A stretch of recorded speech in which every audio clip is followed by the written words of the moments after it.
आज की कहानी एक परिवार की है जो आए तो छुट्टियां मनाने के लिए इस जगह पर, लेकिन अब हर दिन अपने मौत की भीख मांगते। पर इनके साथ ऐसा क्या हुआ? 4 लोगों का परिवार, जिसमें बेटी जाना, उसका भाई एडम, उसकी माँ फ्लोरा और पिता नबील। इन चारों की जिंदगी अभी इस पड़ाव पर कुछ ठीक नहीं चल पा रही है। और ये सब हम जाना के मुंह से सुन रहे, जो कि समुंदर से बहुत डरती है, क्योंकि उसे लगता है क्योंकि वहां पर कोई है जो उसे अपनी ओर खींच रहा है, लेकिन अगर वो उसके अंदर चली गई तो कभी वापस नहीं आएगी।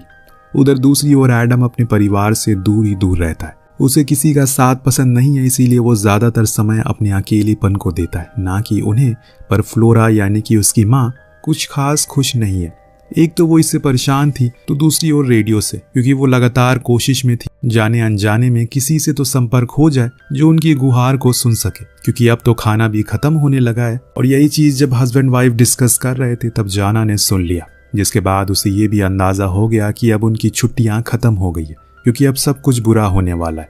पर वो दोनों नहीं चाहते कि उनके बच्चों पर इस बात का कोई भी असर पड़े। वो उन्हें किसी भी प्रकार की कोई भी टेंशन में देख नहीं सकते, जैसे हर एक माता पिता करते हैं। पर एडम अब थोड़ा बड़ा हो गया, इसीलिए उसे पता है कि अगर वो ऐसे ही रहे, यहाँ पर अटके रहे, तो यही मारे जाएंगे। जो सुन नबील भी थोड़ा परेशानी में आ गया। ये तो उसने सच कह दिया, पर वो दोनों जब जाना के चेहरे की ओर देखते हैं तो उसकी उस खूबसूरत और मासूम चेहरे से उसे हंसी को जाने देना नहीं चाहते। इसीलिए उसी रात नबील उस आइलैंड पर मौजूद एकमात्र लाइट हाउस के जनरेटर को ठीक करने में लग गया, जो कि हो भी गया, जिससे वो और उसकी बेटी बहुत खुश हुए। तब उसने उसे कहा कि यह लाइट हाउस उनकी रक्षा करेगा। इसके बाद उसने फ्लोरा को बताया कि उसने उस रेडियो को भी ठीक कर दिया, जो सुन वो बेहद खुश हुई, क्योंकि सच में अब वो बच सकते हैं। पर क्या ये इतना आसान है? पूरा परिवार अगले दिन अपने सामानों को बक्से में भरकर किनारे पर आ गया, क्योंकि आज उन्हें कोई लेने आने वाला है। ऐसा इन्हें लगता है, पर जरूरी नहीं कि जो चीज हमें सच लगती है वो सच ही हो। इन चारों का वहम टूट गया और एहसास हो गया कि कोई भी उनकी ओर नहीं आ रहा। शायद उनकी किस्मत में यही रहना हमेशा लिखा हुआ है। लेकिन नबीला ये नहीं चाहता, क्योंकि उसने पहले अपनी बेटी को खो चुका है। अब वो अपने पूरे परिवार को खोना नहीं चाहता, इसीलिए वो कोशिशों में लगा रहता। वहां समुंदर के किनारे से कुछ दूरी पर जाना ने अपने एक महल बनाया हुआ, यानी कि सैंड कैसल। पर उसे खोदते समय उसके हाथ में एक नीला बक्सा लग गया, जो काफी ठोस था। तब उसने उसे खोलने की कोशिश की, उस पर कई बार लातें भी मारी। उसका असर लाइट हाउस पर पड़ रहा है, जिस बात से वो अनजान थी। उसके अंदर उसके माँ बाप मौजूद थे। जाना बेखबर होकर पूरे तन मन के साथ उसे खोलने में लगी है, और फिर उसके अंदर एक छेद कर दिया, जिससे कि जनरेटर फिर से खराब हो गया। लेकिन यही नहीं, बल्कि उस लाइट हाउस में न जाने कहां से लेकिन बहुत सारी रेत अंदर घुसने लगी। तभी एडम ने अपनी बहन को इस ओर आने को कहा। उसने फौरन से उस बक्से को ढक दिया और उस ओर जाने लगी। तभी उसने उस लाइट हाउस को देखा, जिसमें से काफी सारी सैंड बाहर आ रही है, और अंदर से उसके माता पिता वहां से बाहर आने की कोशिश में थे। लेकिन कुछ ही देर में सब कुछ ठीक हो गया। वहीं एडम एक बड़े से एक टर्टल को पकड़कर लाता है, पर यहाँ उसकी माँ उस पर बहुत चिल्लाती है, क्योंकि उसने अपनी बहन को समुंदर किनारे जाने दिया, जबकि उसे पता है कि उसे पानी से डर लगता है। इन दोनों की बहस के दौरान हम देख पाते हैं कि वो सैंड कैसल अब पानी में ढह चुका है, जिसको कभी जाना ने खुद अपने हाथों से बनाया था। कुछ इस तरह से माँ और बेटे के बीच के रिश्ते भी अब ढहते जा रहे हैं, जिसे ठीक करने फ्लोरा खुद उसके पास गई, उससे माफी मांगी, ये कहकर कि उसने उस पर खामखा चिल्ला दिया, बल्कि इसमें उसकी कोई भी गलती नहीं। अगर वो ऐसे ही लड़ते रहे एक दूसरे से तो कभी भी इस जगह से बाहर नहीं निकल सकेंगे। और इसीलिए एक माँ होने के नाते उसे सभी को साथ लेकर चलना। जिसने कहा कि चलो मछलियां पकड़ने चलते हैं, जो सुन एडम बहुत खुश हो गया, क्योंकि उसे समुद्र में जाना बहुत पसंद था। पर वहीं दूसरी ओर जाना तो अपनी ही दुनिया में मशरूफ है। उसने कुछ तस्वीरें दीवारों पर बनाई है, जो ये दर्शा रही है कि शायद कोई दानव है समुंदर में, जो कि उसके परिवार को खत्म करना चाहता है।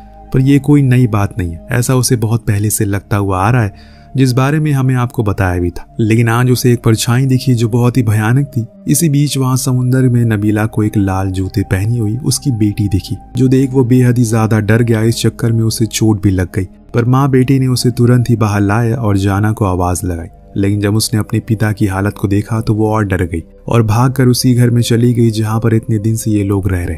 कुछ देर में उसके पिता को लाया गया, लेकिन वो नीचे नहीं आई, बल्कि ऊपर से ही सब कुछ देखती रही। कहीं उसकी वो कहानियां, वो यकीन सच तो नहीं हो रहा है? क्या सच में कोई ऐसा है जो इस परिवार को खत्म करना चाहता है? लेकिन एक बात समझ में नहीं आ रही, अगर यहाँ पर लाइट हाउस मौजूद है तो कोई भी जहाज यहाँ से गुजरता क्यों नहीं? हकीकत में ये सब जी तो रहे हैं या फिर इन चारों में किसी का ये सपना है। अब एक दिन टापू पर चक्कर लगाते समय जाना को एक लाल जूता मिला, जिसको लेकर वो अपनी माँ के पास आई तो उसकी तो चंद ही मिनटों में आंखें आंसुओं से गीली हो गई। वो फौरन ही वहाँ के जंगल में गई और उस जूते को दफन कर दिया।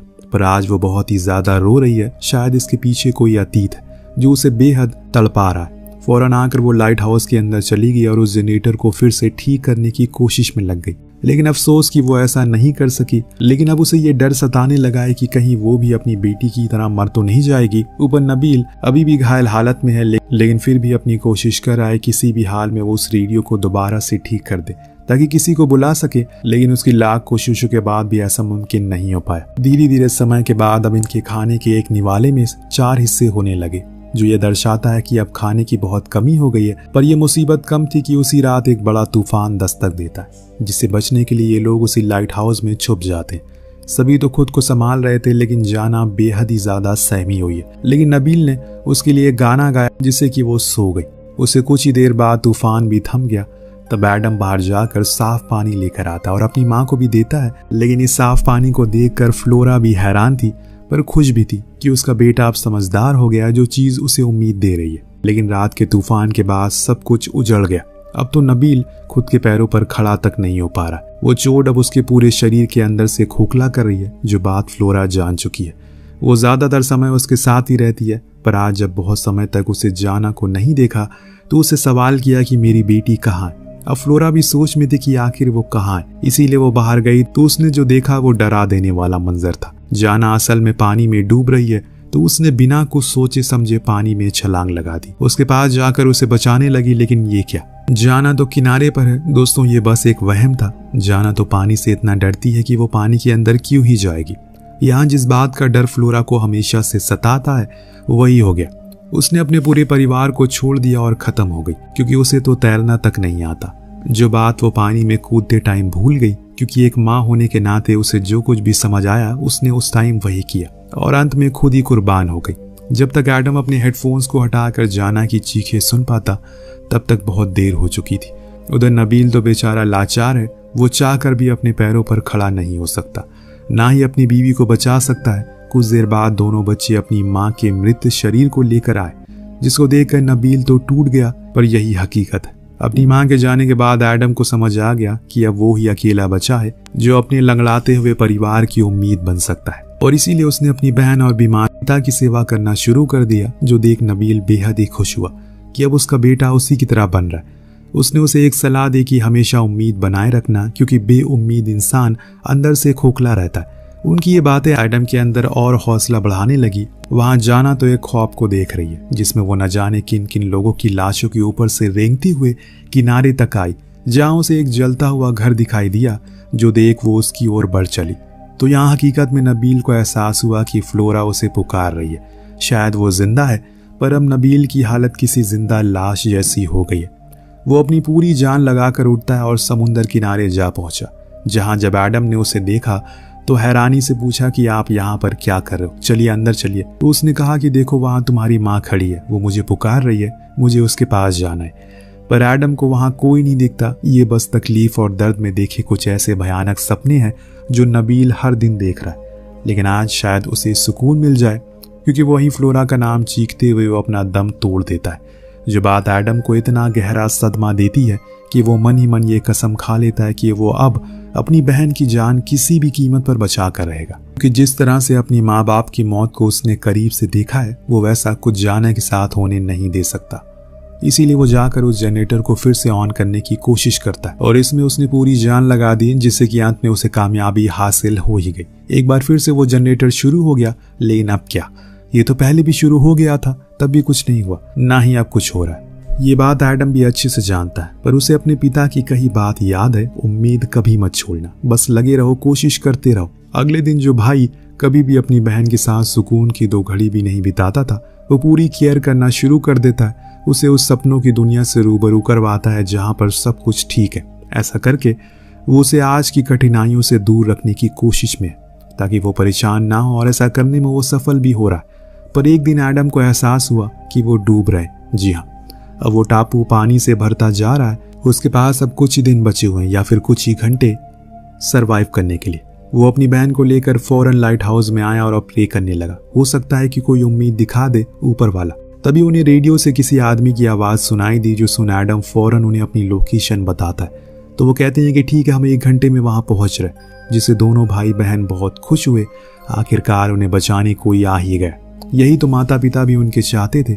पर रुकिए, अभी कहानी यहाँ पर ख़त्म नहीं हुई। धीरे धीरे करके एडम को भी अब वही सब कुछ दिखने लगा जो उसके पिता देख रहे थे। शायद ये भूख के कारण हो रहा होगा। अब उसे अपने मरे हुए पिता की आवाज़ें सुनाई दे रही है, जो सुन उसकी हालत अब पहले से भी और बेकार होने लगी। उसने खुद पर काबू खो दिया। फिर एक दिन उसका अंजाम भी उसे भुगतना पड़ा। हर दिन की तरह जब वो अपनी ही दुनिया में खोया हुआ था, उसे समुद्र के एक शिप दिखी, जिन्हें आवाज़ लगाने के लिए वो समुद्र में चला गया। हालांकि उसने रस्सी तो बांधी थी, लेकिन वो भी आगे जाकर टूट गई और अंत में बस इस पूरे आइलैंड पर अकेले रह गई तो सिर्फ जाना, जो कि अब खुद की इमेजिनेशन वाली दुनिया से बाहर आने लगी है। क्योंकि जब उसे अपनी माँ दिखी जो उसे समुद्र में आने के लिए कह रही है, तो उसने उनकी बात को नकार दिया। उसे एहसास हो गया कि यही वो समुद्री शैतान है जिसने उसके पूरे परिवार को खा लिया। अब उसे भी मानना चाह रहा है। वो आगे की ओर ना जाकर उसने पीछे जाने का फैसला किया, जहाँ पर उसे कुछ अजीबोगरीब चीजें दिखना शुरू हो गई, जैसे कि एक कार जिसमें से उसका परिवार बाहर आ रहा है, ऊपर से उड़ते हुए लड़ाकू जहाज जो कि उस आइलैंड पर हमला कर रहे, जिनसे डर कर वो उसी लाइट हाउस में चली गई। लेकिन यहाँ जाना को वो दिन याद आने लगा, जो कोई ख्वाब नहीं बल्कि एक हकीकत थी। जब वो सीरिया के एक स्कूल में अपनी बहन के साथ पढ़ रही थी, उसी दौरान उसी स्कूल पर बमबारी हो, जिसमें न जाने कितने मासूम बच्चे मारे गए, जिसमें जाना की बड़ी बहन भी थी, लेकिन वो बच गई। अब धीरे धीरे करके वो पूरा आइलैंड डूब गया। पर दोस्तों, जो बक्सा जाना को दिखा था, वो असल में एक लाइव बोट थी, जो पानी में जाते ही फूल जाती है। अब वो उसी के सहारे से समुद्र के ऊपर है। और इसके कुछ ही देर बाद एक चमत्कार होता है। उसके सामने उसका भाई एक बोट लेकर आया, उसे बचा लिया। तो कुछ इस तरह से ये कहानी, जो कोई हकीकत नहीं बल्कि एक छलावा या फिर यूं कहें कि एक वहम थी, जो सिर्फ जाना नहीं बल्कि वो सारे अनाथ और बेसहारा बच्चों को महसूस कर रहे हैं या फिर देख रहे हैं, जिन्होंने जंग में अपने सब कुछ खो दिया। दरअसल नबील सीरिया में एक अच्छी जिंदगी जीता था, लेकिन फिर कुछ लोग उसके देश पर हमला कर दिया और फिर उसे अपने ही देश में छुप कर रहना पड़ रहा था। और जिससे तंग आकर कुछ लोगों ने देश को छोड़ने का फैसला किया। नबील ने कुछ लोगों को बहुत से पैसे दिए, जिन्होंने उसे कहा कि वो इसी आइलैंड पर कुछ दिन बिताए, फिर वो उन्हें लेने के लिए आ जाएगा। पर वो दोबारा कभी नहीं आए और ये लोग हमेशा इसी उम्मीद में रह गए कि वो आएंगे और इन्हें यहाँ से लेकर जाएंगे। लेकिन अंत में एडम और जाना को कुछ लोगों ने बचा लिया, लेकिन अब वो अनाथ हो गए हमेशा के लिए। ये पूरी कहानी दुनिया के उन 500 मिलियन बच्चों पर आधारित है, जो उस जंग से बाहर आने के लिए या फिर उसी के बीच सरवाइव करने के लिए अपनी एक अलग दुनिया बना लेते। पर अंत में क्या होता है, हर किसी को मालूम है। आपको कहानी कैसे लगी हमें कमेंट करके जरूर बताइएगा। मिलते हैं अगली वीडियो में। Thank you so much watching. Peace out.